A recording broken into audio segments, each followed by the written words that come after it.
이어서 우리 기도에 대한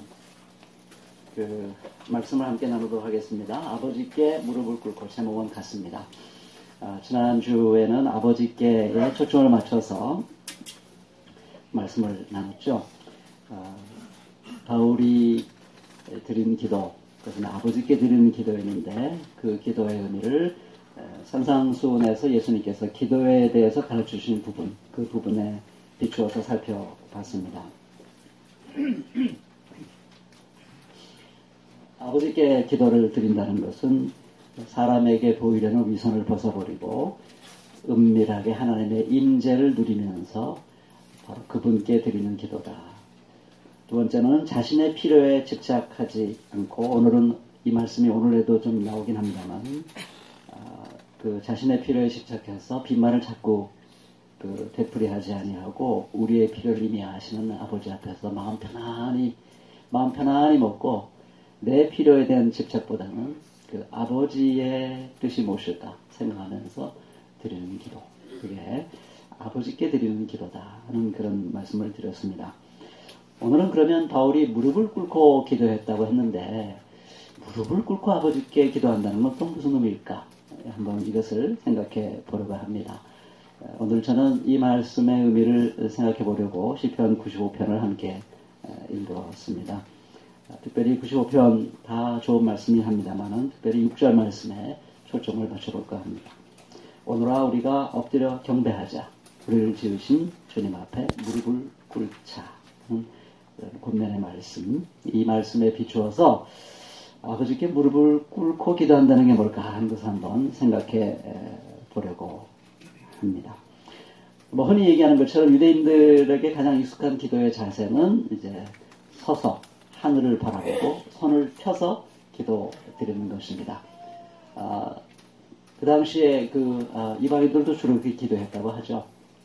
공통점이 있습니다. 그런가 하면 또 유대인들은, 이방인들은 거의 그런 기도를 드리지 않았다고 하는데요. 유대인들은 때로는 무릎을 꿇고 얼굴을 땅에 대고 그리고 하나님께 기도하기도 했습니다. 그래서 이 가장 좋은 예가 솔로몬 왕의 기도가 아닌가 싶습니다. 그 열왕기상 8장 22절에 보면은 성전을 짓고 그리고 봉헌하면서 연설을 하고 이제 이스라엘 백성들을 위해서 하나님 앞에 기도하는 대목이 나오는데요. 그때 솔로몬 왕이 이스라엘 백성들을 대신해서 하나님께 기도할 때 그 모습을 간단하게 이렇게 서술합니다. 백성들이 보는 앞에서 주님의 제단에 서서 하늘을 바라보고 손을 펴서 기도했다, 이렇게 나옵니다. 기도가 굉장히 길잖아요. 기도를 쭉 하다가 솔로몬의 자세가 조금 바뀌는 것 같습니다. 그래서 솔로몬의 기도가 다 끝난 다음에 그 저자가 그 솔로몬의 기도를 기술하면서 이렇게 54절에서는 이렇게 얘기합니다. 솔로몬이 무릎을 꿇고서 하늘을 바라보며 두 손을 펴고 이렇게 간절히 기도를 드린 다음 주님의 제단 앞에서 일어나서, 이렇게 되어 있습니다. 그러니까 하늘을 바라보고 두 손을 펴는 건 바뀌지 않았는데요. 선 자세에서 무릎을 꿇은 자세로 이렇게 바뀌는 것을 알 수가 있습니다. 아마도 바울은 한 걸음 더 나아지 않을까 싶습니다. 이 무릎을 꿇고 하늘을 바라보고 두 손을 폈다기보다는 무릎을 꿇고 땅에 얼굴을 대고 엎드려서 기도한 것이 아닐까, 그런 생각이 드는데요. 제가 그렇게 생각하는 이유는 예수님께서 겟세마네 동산에서 그렇게 기도했기 때문이라고 제가 나름대로 한번 추측을 해 봅니다. 그래서 이 복음서들, 공간복음서에 보면 예수님의 그 겟세마네 동산에 기도한 것들을 다 똑같이 기술하는데 조금씩 다르게 예수님의 자세를 얘기하고 있습니다. 물론 마태오고 마가는 거의 비슷해요.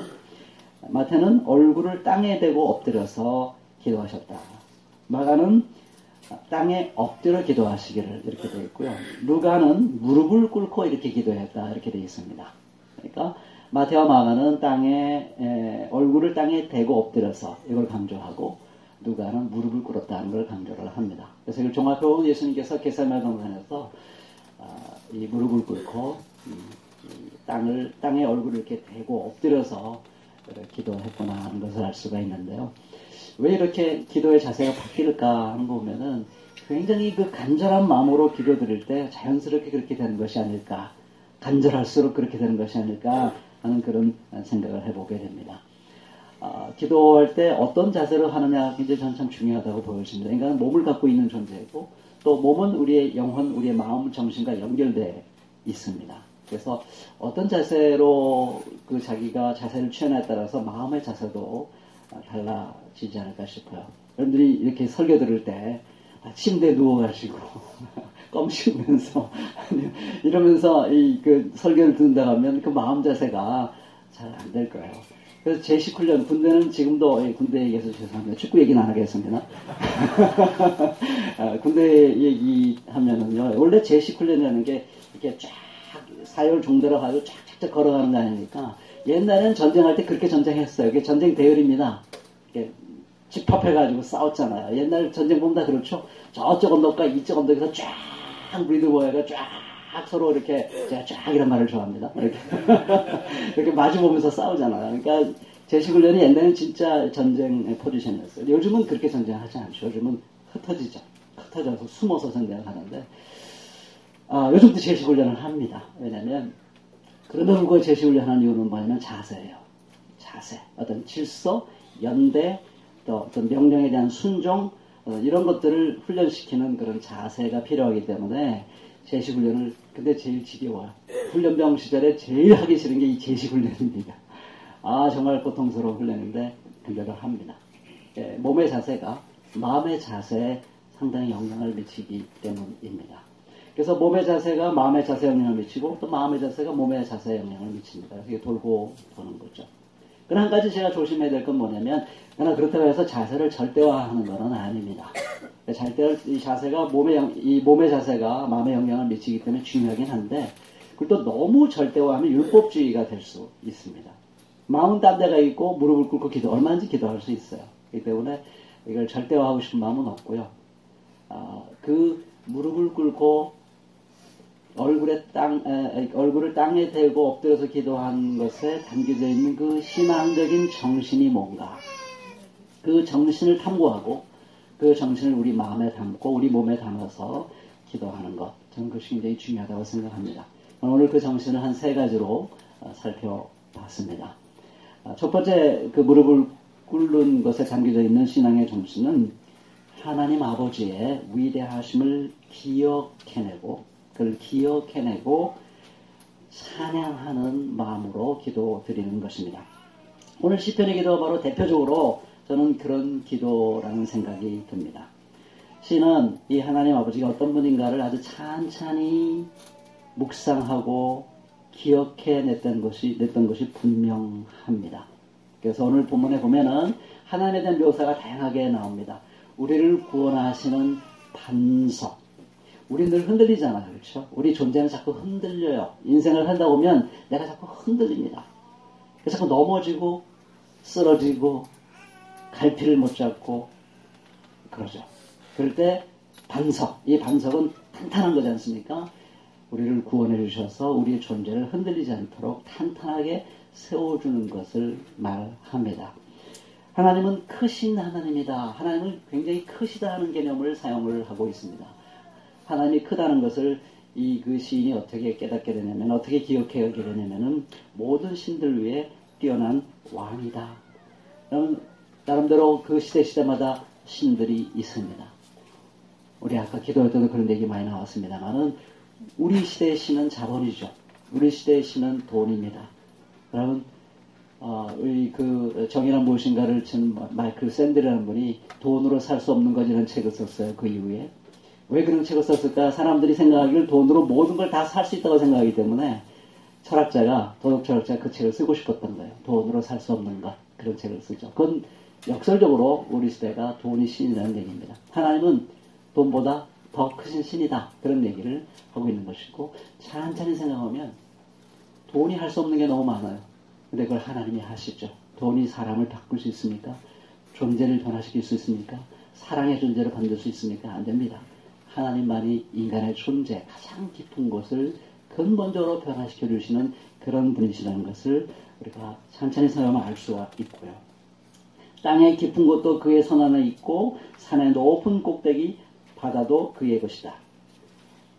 그 당시의 사람들로서 생각할 수 있는 그 창조의 놀라운 능력을 생각할 때, 땅, 산, 바다, 이것이 그들의 그 우주관에 있어서 굉장히 중요한 요소들이었죠. 그들의 눈에 비치는 그 세상, 그것이 다 하나님의 손으로 지으신 거다. 하나님께서 직접 만드신 거다. 하나님이 창조하신 것이다 하는 것을 깨달을 때, 야, 하나님은 정말 크신 분이구나 라고 고백하지 않을 수가 없었던 것입니다. 우리를 지으신 분이라고 또다시 얘기를 합니다.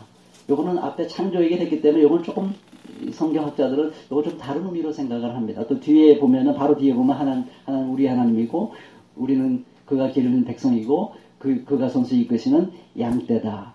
하나님은 우리의 좋은 목자다. 이렇게 얘기하는 거 보면, 그 바로 이어지는 맥락에서 보면 여기서 지었다는 말은 조금 다른 차원. 하나님께서 우리를 창조할 뿐만 아니라 우리 존재를 새로운 존재로, 아름다운 존재로, 더 건강한 존재로, 더 멋진 존재로 우리를 지어주시는, 양육하시고 키워주시고 보살펴주시는 그런 주님이다 하는 사실을 이 시인은 자기 인생을 쭉 돌아보고 다시 한번 반추해보면서, 맞아, 내가 오늘 이 자리까지 온 거는 내가 잘나서가 아니지. 주님께서 나의 목자가 되셨고 나는 그의 양떼였구나. 내가 이 자리까지 온 것은, 길을 방황하지 않고 길을 다시 찾고 여기까지 온 것은 주님께서 나를 양육해 주시고 나를 길러주시고 나를 보살펴 주시고 결국 나를 지어주셨기 때문에 여기까지 온 것이구나 하는 것을 이 시인은 깨닫게 되는 것입니다. 그래서 아마 그런 묵상의 시간, 기억해내는 시간을 상당히 가졌을 것입니다. 이 시가 그냥 나오는 게 아니죠. 여러분, 시를 쓰는 사람들 굉장히 힘들게 쓰는 거 아시죠? 김소영 씨가 시는 온몸으로 밀어붙이는 것이다, 그렇게 시를 정의했습니다. 여러분, 시라는 것은 그렇게 간단히 나오는 게 아닙니다. 몸과 마음, 이 모든 것을 쏟아붓는 어떤 그 과정 속에서 나오는 것이죠. 저는 시인이 아니라서 시를 잘 못 씁니다만, 그래도 저도 그 과정은 제가 알 것 같아요. 그래서 시를 쓸 때 그런 얘기 많이 하잖아요. 자기 존재의 가장 깊은 곳으로 들어가서 거기서 물을 길어내는 것이다, 그런 얘기를 합니다. 그러니까 시가 어느 날 그냥 툭 나온 게 아니에요. 이렇게 하나님이 이렇게 아름다우신 분이구나 하는 것을 기억해내는 데는 이 시인이 엄청난 이 기도의 시간과 묵상과 반추의 시간을 가진 것입니다. 그런 시간을 통해서 하나님은 이런 분이라는 것을 새롭게 깨닫게 된 것이고, 그것을 새롭게 깨닫게 되니까 두 가지 반응이 나오는 것이죠. 첫째로는 즐거이 노래하고 소리 높여 외치고 찬송을 부르고 노래가래가 맞춰서 즐겁게 소리 높여 외치는 그 반응입니다. 춤을 추고 싶은 거죠. 막 노래를 부르고 싶은 거예요. 막 큰 소리를 외치, 우리 주님은 크신 분이야 하라고 외치고 싶은 것입니다. 두 번째 반응은 좀 역설적입니다만 한편으로는 외치고 싶고요, 한편으로는 그 주님 앞에 엎드려서 무릎을 꿇고 그분께 경배하고 싶은 것입니다. 그러니까 좋은 그 기도와 찬양은 바로, 좋은 기도는 바로 이렇게 하나님 아버지가 어떤 분인가를 천천히 먼저 깊이 묵상하고 생각하는 것입니다. 내 마음속에 막 주님의 이름을 부르면서 즐겁게 노래 부르고 춤추고 싶은 마음이 들 때까지 주님을 묵상하는 거죠. 그리고 그 앞에 무릎을 탁 꿇고, 정말 너무 높으신 분 앞에 우리 자연스럽게 무릎을 꿇게 되지 않습니까? 그분에게 우리의 한없는 존경심을, 경외심을, 우리의 사랑을 온 마음과 진실을 담아서 그분께 내 마음을 드리고 싶은 마음으로 엎드리고 싶은 생각이 들 때까지 주님을 생각해 보는 것입니다. 기도를 너무 급하게 하려고 하시면 안 됩니다. 너무 내 하고 싶은 얘기를 막 쏟아내려고 하시면 안 됩니다. 아버지께 무릎을 꿇고 기도한다는 말의 의미는 그러한 깊은 성찰의 시간을 갖는 것입니다. 그래야 비로소 우리는 진정으로 기도할 때 아버지 앞에 무릎을 꿇고 기도할 수가 있는 것이죠. 그래서 우리는 무릎을 꿇는 기도를 하기 위해서 영적 싸움의 시간을 갖는 것이 우리에게 필요한데요. 뒤에 이어지는 이 8절부터 이어지는 말씀을 보면요, 이런 기도를 드리기 위해서는 치열한 영적 싸움을 싸워야 된다는 것을 우리에게 가르쳐주고 있는 것입니다. 그래서 분위기가 확 바뀌어요. 이 한 시편 안에 이렇게 완전 분위기가 바뀌는 두 단락이 있다는 게 정말 그 신기하기도 하고요. 여기 굉장히 깊은 영적 재리를 담아내고 있어요. 앞부분에서는 막 주님께 즐겁게 노래하자, 뭐 춤추자, 엎드리죠. 경배하자는데 뒤에 보면 하나님이 막 너무너무 섭섭해하는 마음으로 하나님께서 너무 안타까워하시는 마음으로 이스라엘 백성들을 막 혼내시는 그런 장면이 또 뒤에 나옵니다. 그렇죠? 이 두 그림이 그 한 시편 안에 동시에 나오고 있습니다. 왜냐하면 이것은 그 앞에 아름다운 그런 그 기도의 자리로 나가기까지 우리는 치열하게 자기 자신과 싸워야 된다는 이야기를 우리에게 해주고 있는 것입니다. 이 시인은 누구를 기억해냈냐면은 출애굽한 지 얼마 안 돼가지고 신광야에서 물이 떨어져가지고 목이 말라요. 그래갖고 그 이스라엘 백성들이 막 금방 다짜 고짜로 모세에게 마실 물을 달라고 대들었어요. 이에 모세가 당신들은 어찌 나에게 대드십니까? 어찌 주님을 시험하십니까? 하고 책망했어요. 그러나 계속해서 그 백성들은 모세를 원망하면서 왜 우리를 이렇게 에집트까지에서부터 우리를 데려왔느냐? 그들과 그들의 자식들과 그들이 먹이는 짐승들은 목말라 죽게 할 작정이냐? 그러니까 에집트에서 우리를 끌어내가지고 우리와 우리 가족들, 우리 이 집짐승들을 다 목말로 죽게 할 작정이냐? 하고 이 모세에게 대들고 원망하는 그런 장면입니다. 그래서 막 그 모세가 주님께 부르짖었습니다. 이 백성을 제가 어떻게 해야 됩니까? 그들은 지금이라도 저를 돌로 쳐서 죽이려고 합니다. 정말 험악한 그런 상황이 벌어지고 있습니다. 자, 근데 가만히 생각해보면요. 엄청난 경험을 했잖아요. 이스라엘 백성들이. 10번의 그 재앙을 통해서 에집트 백성들을 엄청나게 혼내시는 그런 역사를 목도했습니다. 마지막 그 10번째 결정적인 재앙. 모든 이 첫 자녀와 짐승의 첫 새끼를 다 죽이는 그런 무서운 엄청난 이 기적을 체험하고 홍해를 방금 건넜어요. 하나님의 기적으로. 그럼에도 불구하고 조금 어려움이 닥쳐오자 이렇게 하나님을 불평한 것이죠. 그래서 하나님은 너무 속상하셔서 내가 너희들 이제 요 말씀은 이제 가데스 바네아에서 12 정탐꾼이 가나안 땅을 정탐하고 와서 거기 백성들이 너무 용맹스러운 그 장사들이어서 우리가 도저히 거기를 들어가서 싸워서 이길 수 없다라는 말을 듣고선 또 이스라엘 백성들이 막 모세를 원망하고 하나님을 원망하는 그런 장면이 나옵니다. 그때 이제 하나님께서 안 되겠다. 너희들은 이제 20살 이상 인구조사에 포함된 사람들은 40년 동안 이 광야에서 헤매다가 겨울 사라질 것이고 약속의 땅에 못 들어간다. 하나님께서 너무 속상하셔서 그들에게 단호하게 심판하시는 그런 모습을 볼 수 있습니다. 성경을 보면 이런 부분들이 좀 어렵기는 해요. 근데 하여튼 성경을 보면 하나님의 그 딜레마가 계속 창세기를 지난주에 창세기 통독 시작했습니다만은 성경을 딱 펼치면 하나님의 딜레마예요. 딜레마에 대한 얘기가 쫙 펼쳐집니다. 하나님이 인간을 사랑하셔서 이들을 건지시고 끝까지 구원하기 원하시는데 이 인간들이 하나님을 배역하고 교만을 떨고 잔인해지고 음탕하고 폭력적이고 자기 이름만 내려고 하고 그런 모습을 보면서 하나님이 안타까워하시고 또 심판할 수밖에 없습니다. 하나님의 사랑과 이 심판의 이 적절한 균형점을 찾아가기 위해서 하나님이 엄청나게 고민하시고 힘들어하시는 그런 장면들이 쫙 기록이 되고 있습니다. 역사는 가보면은 역사라는 게 그런 것 같습니다. 하나님의 사랑과 하나님의 공의, 하나님의 사랑과 공의가 어떤 균형점을 찾아가는 그 과정, 그것이 이 역사가 아닌가 하는 생각이 들 정도로 참 안타까운 이야기를 우리가 많이 보게 됩니다. 자, 제가 이 얘기를 정확하게 한 이유는 뭐냐? 우리가 그렇게 쉽게 매일매일 아침마다 매일매일 저렇게 하나님 크신 하나님, 좋으신 하나님, 창조의 하나님, 우리의 목자이신 하나님하고 이렇게 쉽게 주님을 찬양하고 즐겁게 노래하면서 하나님 앞에 엎드리는 마음, 이게 쉽게 가져지는 게 아닙니다. 인간은 금방 잊어버려요. 그걸 기억해내지 못해요. 조금만 상황이 어려워지면 옛날에 하나님이 나를 얼마나 아름답게 이끌으셨는데 그 생각이 안 나요. 지금 목마른 것만 생각나. 지금 저 땅을 차지하고 있는 양반들이 큰 이 용사들이라는 것밖에 그것밖에 안 보여. 그것이 인간의 연약함입니다. 그래서 우리가 아버지 앞에 무릎을 꿇는 기도를 드리려면 그 인간의 완악함과 싸워야 됩니다. 저도 완악하죠. 하나도 안 놀라시는 거 보니까 다 인정하시네요.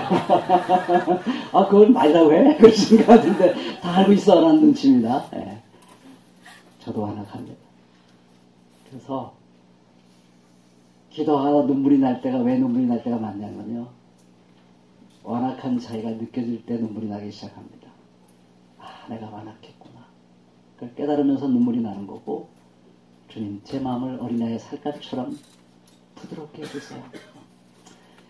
마음이 딱딱하면요, 딱딱하면 웬만한 자극이 와도 느끼지 못하는 것이죠. 그럼 마음이 어린아이 살갗처럼 마음이 부드럽잖아요. 그러면 주님께서 살짝만 건드려도 아주 작은 목소리로 듣구나 라고 불러도 들립니다. 근데 마음이 완악하잖아요. 듣구나 하고 불러도 안 들려요. 그래서 오늘 그리스도의 음성을 들어, 하나님의 음성을 들어라 했어요. 오늘 하나님의 음성을 들어라 이랬어요. 오늘입니다. today. 매일매일이 오늘입니다.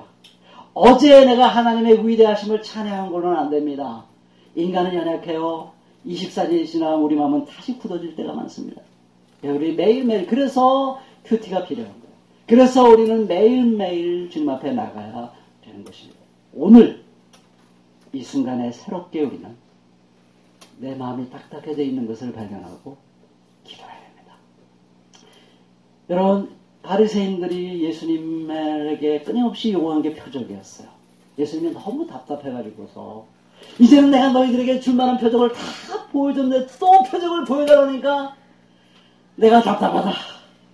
내가 이제 마지막으로 너에게 보여줄 표적은 요나의 표적밖에 없다. 그건 뭐냐면 요나가 물속에 빠져서 큰 물고기 뱃속에 들어갔다가 3일 만에 다시 살아나는 거잖아요.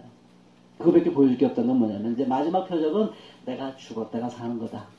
그렇게 말씀을 해요. 그러니까 우리는 바리새인이 다른 사람이 아닙니다. 우리 인간을 얘기하는 겁니다. 하나님께서 사실은 하나님이 우리의 구원주다. 하나님이 우리의 창조주다. 하나님 우리의 목자다. 우리의 존재를 지어가시는 분이다. 우리를 양떼로 돌보시는 목자다 하는 그 증거를 찾아보려 마음 먹어보십시오. 그 증거는 이 우주에 가득 차 있습니다. 나의 삶의 여정에 그 증거들은 꽉 차 있어요. 마치 10가지 재정, 이 10가지 재앙, 그리고 홍해를 건넌 사건, 너무나 명확하게 그 역사 속에 이 족적이 남아있는 것처럼 우리의 우주 속에, 내 삶 속에, 내 양심 속에 가득합니다. 사실을 찾아. 그래서 위대한 과학자들, 우리 교회단들도 있습니다만 위대한 과학자들이 하나님을 믿습니다. 왜냐하면 이 자연세계를 깊이 탐구하면 탐구할수록 거기에 하나님의 그 위대한 그 창조의 지혜와 그 손길을 보기 때문입니다. 누구는 보고 누구는 왜 못 보느냐? 증거는 누구나 똑같이 있는데 누구는 보고 누구는 보지 못하느냐? 그것은 내 마음이 완악하냐? 아니면 내 마음이 부드러우냐에 달려 있습니다. 그래서 우리 매일매일 우리 주님 앞에 증거를 구하기보다는 이미 우리에게 주어진 증거를 내가 느끼고 볼 수 있는 부드러운 마음을 나에게 주세요. 라고 기도하기를 바랍니다. 오늘 주의 음성을 듣고 내 이 딱딱한 마음을 주님 앞에 내려놓습니다. 이 딱딱한 마음을 어린아이 살결같이 부드러운 마음으로 저를 변화시켜 주세요. 라고 기도하시기 바랍니다.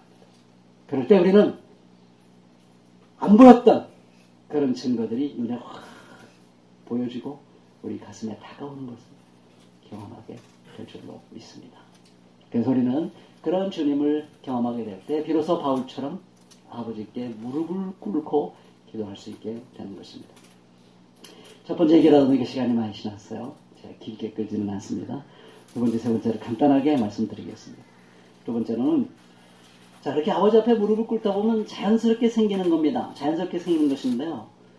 두 번째 특징은 내 욕망 충족의 수단으로, 기도를 내 욕망 충족의 수단으로 삼지 않아요. 이거 주세요, 저거 주세요. 우리의 필요를 주님 앞에 구하는 것은 문제가 없습니다. 필요를 구하는 기도와 내 욕망 충족을 위해서 기도하는 것은 굉장히 비슷한 것 같은데 굉장히 큰 차이가 있습니다. 성경을 보면요. 오병이어로 5,000명을 먹이셨잖아요. 너무 좋으신 분이에요. 꼭 필요한 것을 주님이 주셨어요. 근데 그것 때문에 그것만 가지고 예수님을 왕으로 삼자고 그래요. 우리 왕이 되려고 그래요. 예수님이 아니다. 너희들이 육의 양식을 구하지 말고 너희들에게 영생을 주는 하늘의 양식을 구하라 하고 딱 그들의 요구를 거절하면 그들의 기도를 들어주지 않아요.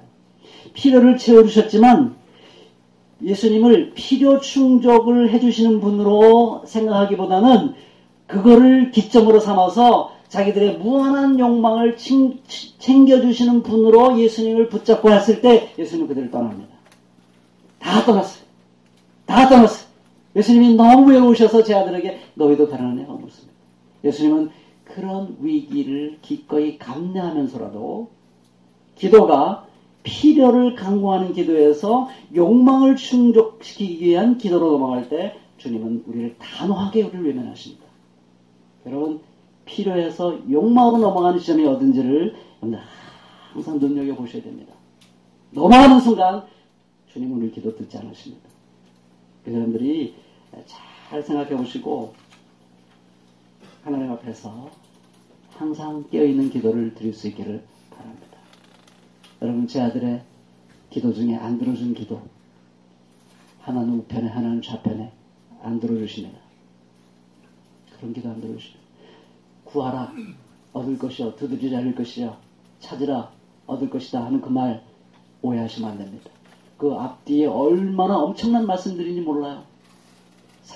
그 황금률 내 이웃을 누구에게 대접받거나 대접하라. 비판하는 자가 되지 마라. 네 눈에 들보를 먼저 뽑아라. 어려운 말씀들이에요.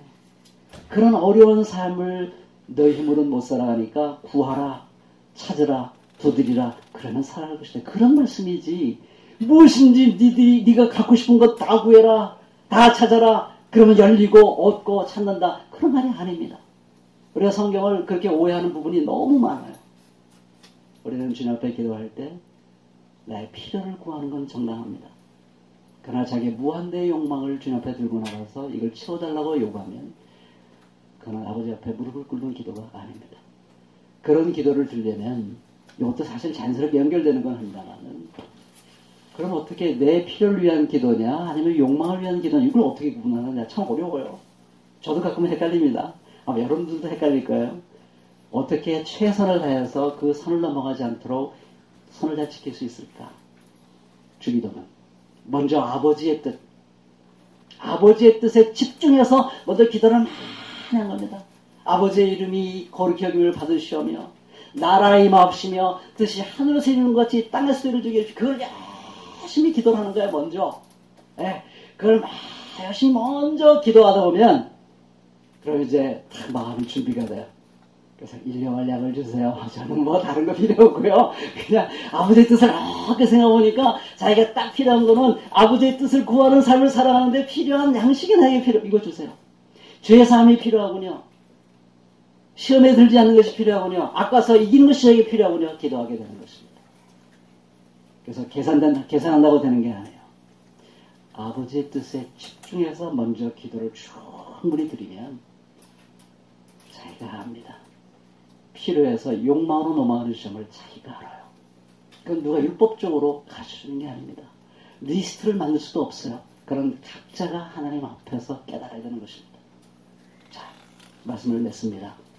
우리 아버지께 무릎을 꿇고 드리는 기도, 기쁨이 있으시기를 진심으로 바랍니다. 하나님을 기억하고 아버지가 어떤 분인가를 기억하고 우리 완악한 마음을 버리시기 바랍니다. 그리고 두 번째로 필요를 따라 구하되 욕망을 따라 구하지는 마시기 바랍니다. 아버지 뜻에 먼저 집중해서 기도하시기 바랍니다. 그런 기도가 우리 모두에게 넘쳐서 바울처럼 아버지 앞에 무릎을 꿇고 기도하는 저와 여러분이 될 수 있기를 축복합니다. 기도하시겠습니다.